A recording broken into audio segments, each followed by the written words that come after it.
பொருள் உண்டு அவர் வீட்டில். இத்தனையும் தேடாத எதையும் நாடாத, இத்தனையும் தேடாத எதையும் நாடாத, அத்தனையும் பெற்றவர்தான் காமராஜா, எங்கள் காமராஜா. மலர்களின் நடுவினில் ஒரு ரோஜா, மக்களின் மத்தியிலே காமராஜா.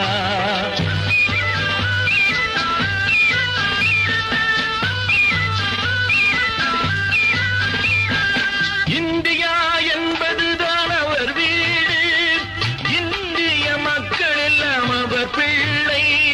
ரகுபதி ராகவ ராஜாராம், பதீத பாவன சீதாராம். ரகுபதி ராம்